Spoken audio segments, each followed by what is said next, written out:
Cátedra Médica. Contamos con un cirujano plástico de lujo, el doctor Carlos López, y hablando del aumento y reducción mamaria. Vamos a darle oportunidad a la gente, 809-682-9850, es la línea local, 809-682-9850, y la línea internacional, 1833-380-0062. Doctor, usted quería hacer una precisión con relación al tema de la gigantomastia, que asociado sobre todo al tema de los esteroides anabólicos y eso, doctor. Adelante. Sí, estaba hablando de que una de las razones principales actualmente de ginecomastia es el uso de esteroides anabólicos.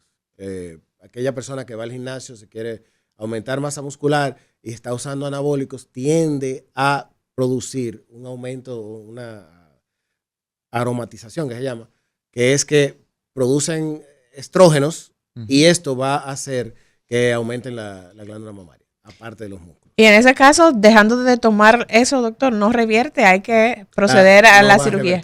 Eso ya depende de cirugía. Y en ese mismo orden, doctor, me queda la inquietud de, por ejemplo, en el caso de que se realice este procedimiento en un adolescente que tiene ginecomastia y si puede volver a aparecer a medida que ese adolescente pues ya entra en la adultez o quizás descuida un poquito todo lo que tiene que ver con alimentación, actividad física y demás. Podría pasar, pero es raro, ya que el procedimiento quirúrgico consiste en, primero, si es una pseudoginecomastia, hacer una liposucción donde extraemos esa grasa. Si usted aumenta de peso, va a tener un aumento de volumen en los senos. Pero si hacemos una técnica combinada, que es liposucción con retirada de una mastectomía, que es que retiramos el botón de glándula que tiene, y esto ya es difícil que vuelva atrás porque no va a haber un aumento de tejido. Claro. Ya el tejido mamario va a ser extirpado y no va a haber recidiva. En las condiciones ideales, doctor, y condiciones seguras en manos de un profesional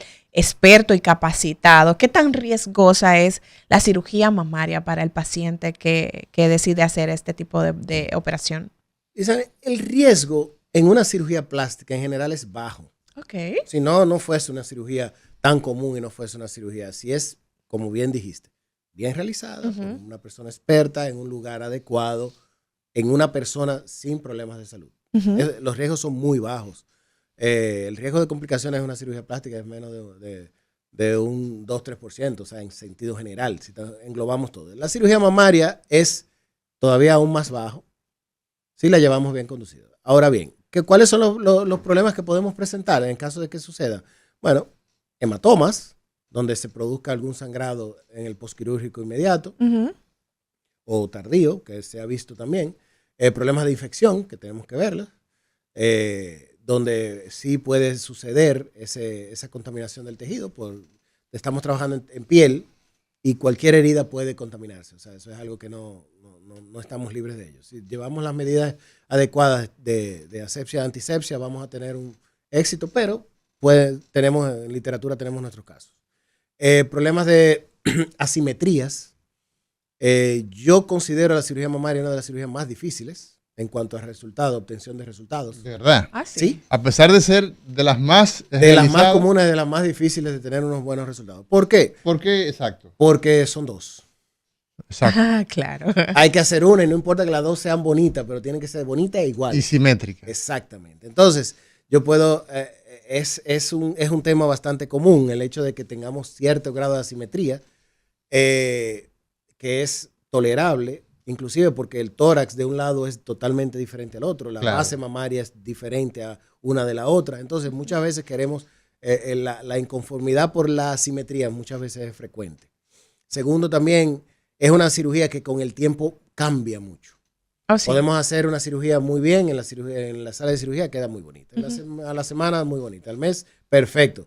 Ya pasan los meses y la piel puede ir soltando un poco, puede haber ciertos movimientos por la cicatrización y esto nos va a causar que haya también algunas diferencias a mediano y a largo plazo. Entonces, por eso digo que es de las cirugías que nos trae más inconformidades muchas veces y es por esto. Y es uno de los problemas. Claro. Esa inconformidad por asimetrías o cambios en resultados con el tiempo. Carlos, a mí me gustaría saber algo. ¿Cuál sería, digamos, que conclusión a la que a lo largo de tus años en la cirugía plástica tú podrías decir que es como la combinación para que ese proceso que inicia con una consulta, la gente pues va a tu consulta y termina finalmente pues decidiéndose porque se quiere operar. ¿Cuáles son esos elementos que deben adornar para que todo lo que deseamos salga bien? Vamos a ver. Lo primero, bueno, es una selección, bueno, del médico. El Sí. paciente tiene que seleccionar a su médico, tiene que ser un médico certificado, que tenga una preparación adecuada y la experiencia adecuada, porque existen, y ya veníamos hablando también del tema, o sea, existen personas que están incursionando desde otras áreas a hacer cirugías plásticas, no solo mamarias, y no tienen la experiencia ni la capacitación, a veces por un cursito de un fin de semana, en un congreso, algo así. Y eso es algo que tenemos que tomar en cuenta. El intrusismo es parte de la selección. O sea, saber que ese médico está calificado. ¿Y cómo lo sabemos? Bueno, investigándolo, ya sea por las instituciones adecuadas, y nos va a dar esa claridad. No solo eso, sino también a través de indagar en los medios de internet y demás, y aparte de eso también con los demás pacientes. Exacto, pero Eso también, por un lado. y también nosotros tenemos el hecho de que tú tienes que los pacientes pueden acceder a Sodocipre y ver entonces Siempre tiene un canal de una página web Exacto. donde va a encontrar todos los miembros. Y Exactamente. el que está ahí se sabe que hizo su formación adecuadamente. Ok. Ya que sea más bonito o un resultado que otro, eso es ya selección y a quien le guste más. Exacto. Pero sabemos que el que está ahí está calificado. Ok. Y eso es muy interesante, doctor, porque ya decía usted que cuando un paciente se acerca a un profesional que tiene esa capacitación, que está acreditado, el riesgo de este tipo de cirugías es bajo. Y entonces estamos viendo a mucha gente que muere porque se ponen en manos de personas que no tienen capacidad y que están practicando el intrusismo, que es un problema importante que tenemos en el país. Y no solo muerte, malos resultados. Y malos resultados Sí. es el problema. Claro, Que al claro. final la persona va buscando un resultado estético por un problema de autoestima y se crea otro, que es peor. Entonces, sí, eso es algo importante. El selección de médicos es importante. Segundo, siguiendo con eso, cuando usted vaya a la entrevista, porque siempre debe haber una entrevista médica antes de cualquier procedimiento, que eso es algo que estamos viendo muchos con las Los facilidades, viajeros y los con las viajeros. facilidades de digitales. Sí. Muchas veces hay personas que están llegando al quirófano sin haber visto al médico, y eso es algo que no puede ser. Sí. Debe haber una buena entrevista donde usted converse con el médico, que pueda expresarle su necesidad, cuáles son sus inquietudes, que el médico vea las expectativas que tienen, poder hablar de esos inconvenientes que pueden suceder, y en ese momento se va a crear una relación médico-paciente adecuada. Si esa relación no se creó, siempre va a haber, o no siempre, pero en muy alta frecuencia, puede haber un problema mayor, porque no va a haber una empatía entre el médico y el paciente. Carlos, cuando nosotros hablamos de cirugía plástica, nos referimos, tal como tú has señalado, de que las personas aspiran a mejorar su figura, quieren verse mejor, quieren ser más competitivos, incluso hay, digamos que, actividades laborales que implican, ¿no?, que la gente se vea bien. Un presentador, por ejemplo, a un artista, pues son profesiones que dependen mucho, ¿verdad? Un ejecutivo de un banco, en fin, todo el mundo quiere verse bien. Ahora, muchas veces cuando, en mi caso, yo tengo que operar a una persona porque tiene un aneurisma roto,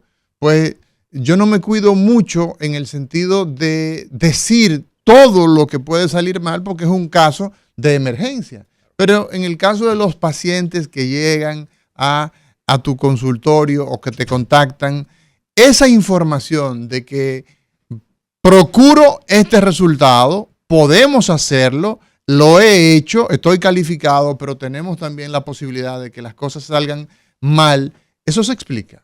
Se explica. Sí. Se explica. No se tiene Tal miedo vez- de que se pierda el paciente, de que se vaya. Bueno, si tú eres un médico que está seguro y que tiene una buena formación, Sí. tú no vas a tener miedo de que el paciente se vaya para otro sitio. Sí. Paciente, y además que el paciente tú le puedes explicar todo al paciente. El paciente tiene que estar consciente de qué puede pasar en una sala de cirugía. Exacto. Y esa es la obligación de nosotros, Porque no explicarlo. estamos ¿no? yendo a un salón de belleza. Exacto. Y Estamos yendo- muchas veces la gente se mete en salones de belleza y hace. Claro, y, ese es otro tema. y luego termina entonces en Un cirujano real tratando de resolver los problemas. Exacto. Porque, y muchas veces eso lo hablamos con frecuencia, y es que la diferencia entre un médico formado y no formado no es que te tenga un resultado bonito o no bonito, es que te pueda resolver esos problemas. Eso es y que todo. evitemos esos problemas. Claro. Porque la tecnicidad de realizar un procedimiento se sabe.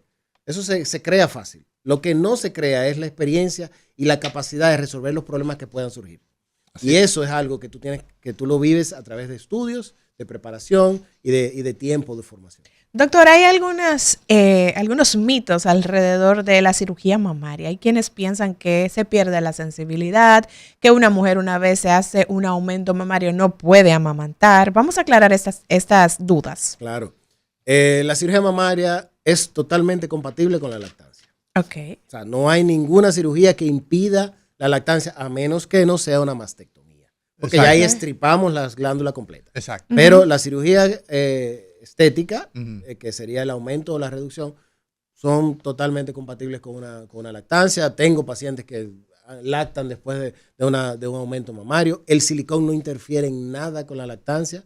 El silicón es totalmente inerte. ¿Por dónde se coloca el silicón, doctor? ¿Cómo se hace? Bueno, si es una cirugía de aumento puro y simple, Ajá. tenemos varias vías de introducción. Uh-huh. Puede ser la vía submamaria, por el surco, una pequeña incisión a través del surco mamario. Es la más aceptada y la que entiendo la más prudente. La vía transareolar. A través del pezón. A través del pezón, de la areola. Ahí hacemos una pequeña herida y atravesamos la glándula. La diferencia entre una y otra, y por qué prefiero una y otra, es porque cuando entramos por debajo del surco, respetamos más la glándula. Porque entramos justamente en el límite y vamos por debajo de ella. Uh-huh. Y ahí colocamos el implante. Y la que va por la areola, vamos a atravesarla, vamos a hacer una herida de arriba abajo en la misma glándula. Y eso puede alterar un poquito la estructura. Entonces, eso es por un lado. También tenemos la vía transaxilar, que es una vía usada, no tan común, pero sí se puede usar. Esas son las tres vías principales en el caso de aumento puro y simple. Cuando hacemos un levantamiento, ya ahí va a ser variable dependiendo de la cantidad de piel que vamos a usar. Y entonces ahí las incisiones son mayores, son, ¿no? Diferentes, es tipo una reducción. Ok. Y entonces, para la colocación del implante tenemos tres planos diferentes. Uh-huh. Tenemos el plano subglandular. Debajo de la glándula. Puramente. Puramente, ¿no? Tenemos el plano subfacial, que es debajo de la fascia del pectoral. O sea, debajo del músculo. Y no, sobre todo debajo de la fascia del pectoral. Ese es un intermedio. Entre músculo y glándula. Que se hace una disección por medio debajo de ese tejido. Uh-huh. Y nos ofrece un poquito más de soporte que el plano subglandular. Uh-huh. Y por último, el submuscular, que es ya colocándolo debajo del pectoral. ¿Cuándo decides hacer uno y otro? O sea, de estos tres opciones, ¿por qué te decantas por uno? Entonces, la selección viene por el paciente, la necesidad del paciente. Cuando en mi caso, por ejemplo, yo soy más a favor del plano subfacial, que es un plano intermedio entre el submuscular y el glandular, donde tengo una cobertura de implante bastante buena, pero no todos los pacientes son calificados, porque si tengo un paciente muy delgado, que tiene muy poca cobertura de tejido en la parte superior del tórax, prefiero la vía submuscular porque me va a esconder un poco más el implante. Cuando una persona es muy delgada y la colocamos en un plano muy superficial, se nota mucho los bordes del implante y eso a veces no es tan agradable.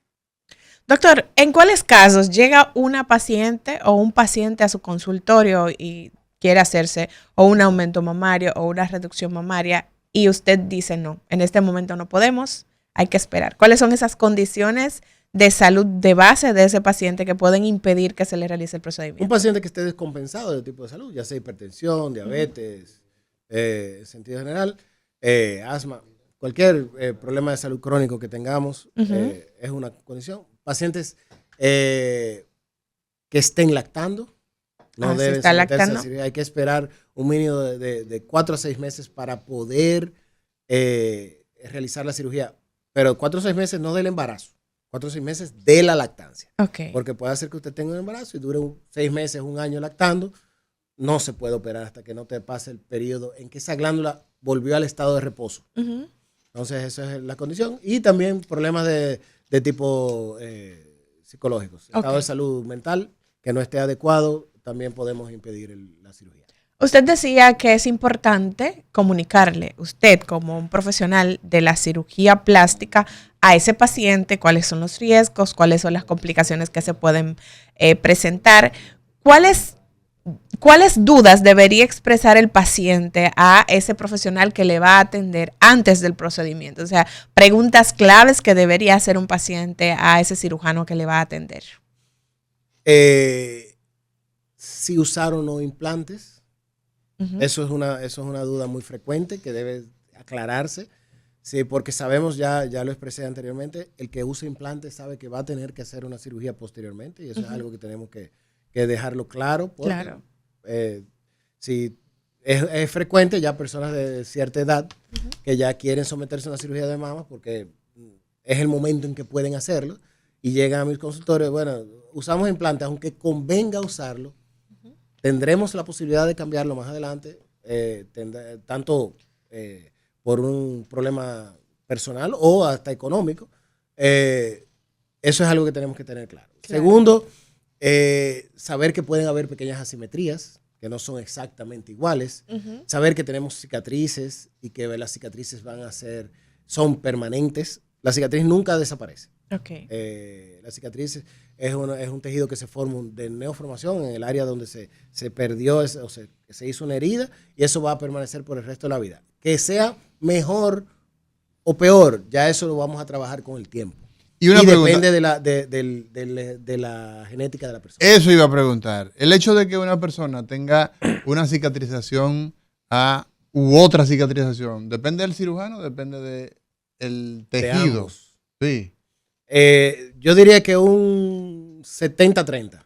¿70 quién? 70 el paciente. La genética del paciente es sumamente importante. ¿Con quién es más exacerbado las cicatrices? Los pacientes mestizos tienden a cicatrizar más feo. O sea, todos nosotros. Nosotros, sí. Los dominicanos. Nosotros los dominicanos, pacientes mestizos tienden a tener una cicatrización mucho peor. Pacientes asiáticos. Sí. Tiene una cicatrización muy, muy mala. Sí. Sí, tiene a producir mucho queloide. Y mejor cicatrización, piel clara. Indudablemente. Sí.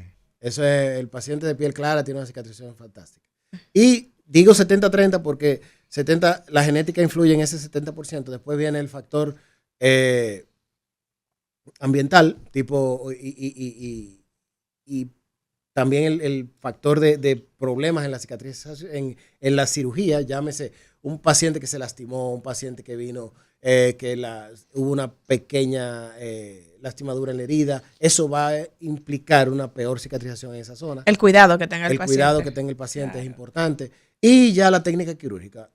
Una buena cicatriz comienza desde la hora de la incisión. Sí. Si una incisión fue hecha quirúrgicamente, va a tener una mejor cicatrización que una traumática. Eso es indudable. Exacto, claro que sí. Entonces, esos son los factores que influyen en esa cicatrización. Ya, después que hemos hecho la cirugía mamaria, entonces ese cuidado que se debe tener con esos implantes, doctor, o con la cirugía en términos general, ¿cuáles son los aspectos básicos? Debe contar con un periodo de recuperación más o menos que va desde 1 a 2 semanas, depende del tipo de cirugía. Pero la gente anda rápido aquí, doctor, viene, le engañan a los médicos muchas veces, no, y se van antes del tiempo. Cuando tú lo llamas o le llamas a tu oficina, no, ya está en Nueva York. Sí, no, eso es frecuente. Eso es frecuente. Pero sí, yo exijo unos 15 días aquí en el país. Exacto. Esa es mi exigencia, le pido a los pacientes. Se quiere ir antes, tu responsabilidad, fírmame aquí, porque la verdad es que no debería.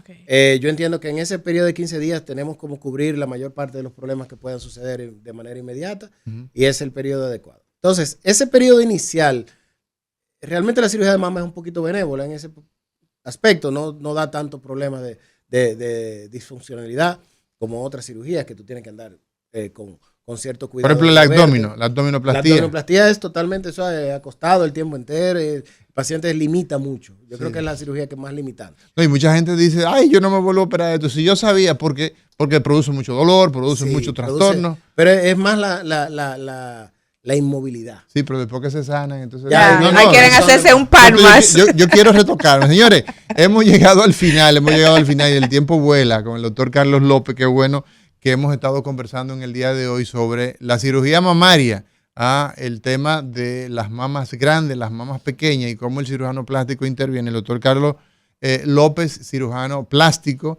Recordar que lo encontramos en el 809-692-4071, 809-692-4071 y en el 829-414-6902. Ahí está en Vitali. Y en Plaza Génica, en Piantini. De manera que ahí usted lo puede encontrar. Está también en redes sociales. Está @Dr. López Collado y también está en www.drlopezcollado.com. De manera que ahí usted puede contactar a este profesional de la cirugía plástica y siempre le hacemos la recomendación, si usted va a ponerse en cirugía plástica, póngase en buenas manos.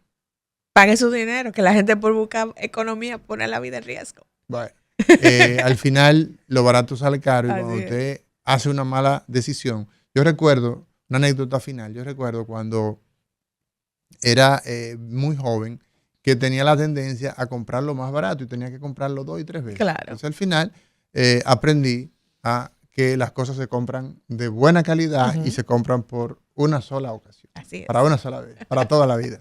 Gracias, Carlos, por estar con nosotros. Gracias a ustedes, para mí es un placer.